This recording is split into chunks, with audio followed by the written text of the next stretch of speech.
Welcome to AP news 5. దివంగత నేత YS Rajasekhara Reddy 15వ వర్ధంతి సందర్భంగా కాశీబుగ్గ బస్టాండ్ ఆవరణంలో ఉన్న వైఎస్ఆర్ విగ్రహానికి మాజీ మంత్రి డాక్టర్ సీదిరి అప్పలరాజు ఘన నివాళులు అర్పించారు. అనంతరం ఆయన చంద్రబాబుపై ఘాటు వ్యాఖ్యలు చేశారు.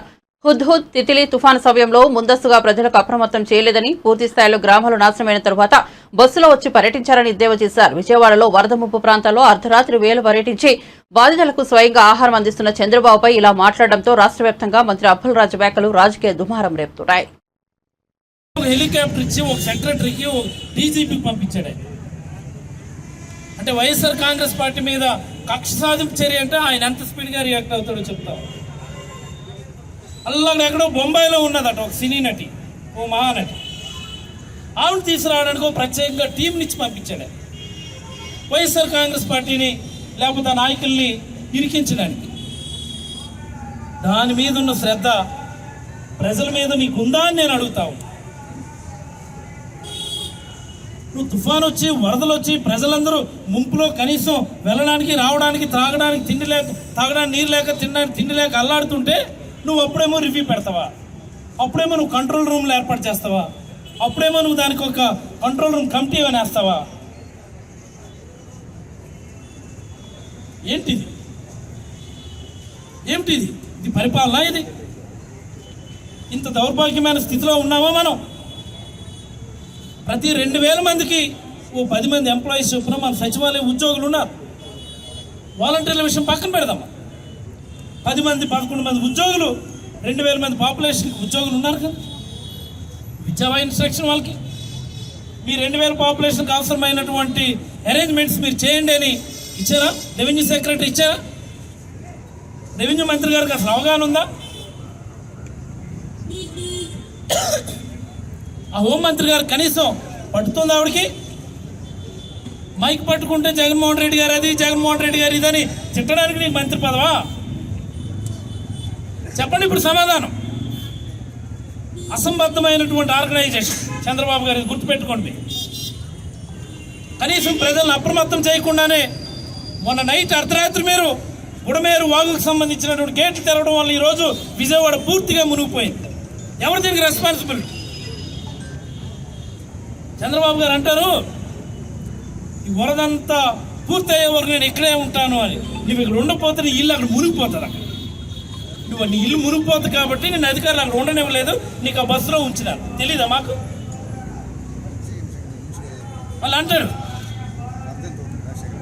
ప్రజలందరికీ అన్ని అందేంత వరకు నేను బస్సులోనే ఉంటాను. బస్సులోనే ఉండాలా?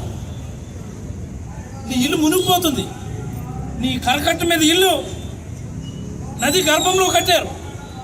అది అక్రమమైన కట్టడం. అది ఇలాంటి అక్రమమైన కట్టడాల వల్ల ఈరోజు ఈ దుస్థితి వచ్చింది. ఇది మాకెవరికి తెలియదా? అదేదో గొప్పగా కలెక్టరేట్లోనే ఈ రాత్రికి ముఖ్యమంత్రి బస, తప్పక నువ్వు బస చేస్తావు. బస్సులోనే రాత్రంతా కూడా సమీక్షలు. నువ్వు ఉన్న అక్రమ కరకట్ట మీద, అక్రమ కట్టడంలో ఉండడానికి అధికారులు ఒప్పుకోక నీ ఇల్లు మునిగిపోతుంది, మునిగిపోతే పరుగు పోతుంది నీకు చెప్పడం వల్ల నువ్వు చచ్చినట్టు బస్సులో ఉన్నావు. నీ చేతకానితనాన్ని, నీ బేలతనాన్ని కవర్ చేసుకోవడానికి నువ్వేమో అర్ధరాత్రి అనుకొని వీధుల్లో తిరుగుతా ఉన్నావు. నేను అడుగుతా ఉన్నా చంద్రబాబు గారు, అయ్యా చంద్రబాబు గారు, మీ రోజంతా వీధుల్లో మీ వెనకాల కలెక్టర్ని వేసుకొని, మీ వెనకాల డిజాస్టర్ మేనేజ్మెంట్ కమిషనర్ని వేసుకొని, మీ వెనకాల CCLA సెక్రటరీని వేసుకొని, మీ వెనకాల ఇతరత్ర ఉన్నతాధికారులు అందరిని వేసుకొని నువ్వు వీధిలో రోజంతా తిరుగుతూ ఉంటే మరి అరేంజ్మెంట్స్ ఎవరు మానిటర్ చేస్తారు? ప్రజలకు అన్నీ అందుతున్నాయో లేదో మానిటర్ చేసేదేవరు, రివ్యూ చేసేదేవరు?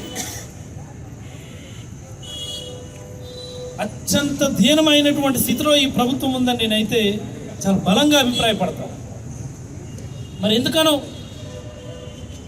మొట్టమొదటిసారిగా ముఖ్యమంత్రి అయినప్పుడు, ఇప్పుడు 1998 నేను MBBS థర్డ్ ఇయర్లో ఉన్నాను. ఎక్కడో ఒరిస్సాలో తుఫాన్ వస్తే మీరు పెద్ద ఎత్తున సాయం చేశారని ఇప్పుడు కూడా కథలుగా చెప్పుకుంటారు. ఉన్నది ఉన్నట్టే చెప్పుకోరు మనం. ఆ తర్వాత అనుభవం మీకు పెరిగే కొద్దీ మీలో నిర్లక్ష్యం ఎక్కువైందని నేనైతే అభిప్రాయపడతాను. హుదూద్ సమయంలో అంతే, ప్రిపరేషన్ జీరో. హుదూద్ సమయంలో ముందస్తు అరేంజ్మెంట్స్ జీరో. అంతా అయిన తర్వాత మీరు అక్కడ వెళ్ళి డ్రామాలు వేసి వచ్చారు, మాకు తెలుసు అది. తిత్లీ సమయంలో అంతే, ఇక్కడ మా ఊర్లోనే ల్యాండ్ స్లైడ్ అయింది.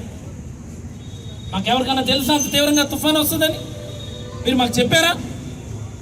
అప్పుడు అంతే, మీరు అంతా నాశనం అయిపోయి వల్లకట్ అయిపోయిన తర్వాత వచ్చి డ్రామాలు వేసి వెళ్ళిపోయి ఫ్లెక్సీలు పెట్టుకున్నారు. 3వ రోజుకి తిత్లీపై విజయం, తిత్లీపై విజయం. ఇప్పుడు కూడా పెడతారు అలాంటి ఫ్లెక్సీలు విజయవాడ మొత్తం. తుఫాను వస్తుందని కనీసం చెప్పారు ఎవరైనా? అల్పపీడనం అన్నారు, వర్షాలు పడతాయన్నారు. వర్షాలా? ఇది బీభత్సమా? ఇంత బీభత్సం వస్తుందని, ఇంత బీభత్సం జరుగుతుందని ఎవరైనా ప్రజలు అప్రమత్తం చేశారా? ఇది ప్రభుత్వ వైఫల్యం కాదా? ప్రతి అడుగులో కూడా, ప్రతి క్షణం కూడా ప్రభుత్వ నిర్లక్ష్యం కొట్టొచ్చినట్టు కనిపిస్తూ ఉందని ఈ ప్రభుత్వానికి, నిజానికి ఈ ప్రభుత్వ వైఫల్యానికి ఇది ఒక మొదటి అడుగని నేనైతే బలంగా అభిప్రాయపడుతూ, రాజశేఖర రెడ్డి గారి స్ఫూర్తి జగన్మోహన్ రెడ్డి గారు మాత్రమే కొనసాగించారు. జగన్మోహన్ రెడ్డి గారి కోసం ఈరోజు ప్రజలు, ఈ క్షణం విజయవాడ ప్రజలు సైతం జగన్ బాబు ఉండుంటే నిజంగా ఇన్ని ఇబ్బందులు మనకు ఉండేవి కాదు. ఇంత నిర్లక్ష్యం ఎప్పుడు కూడా ప్రభుత్వంలో లేదు అన్నటువంటి మాట విజయవాడ ప్రజలందరూ కూడా ఈరోజు నోరు తెరిచి గొంతు చించుతున్నారని ఈ సందర్భంగా మీకు అందరికీ కూడా తెలియజేస్తూ సెలవు తీసుకుంటాం.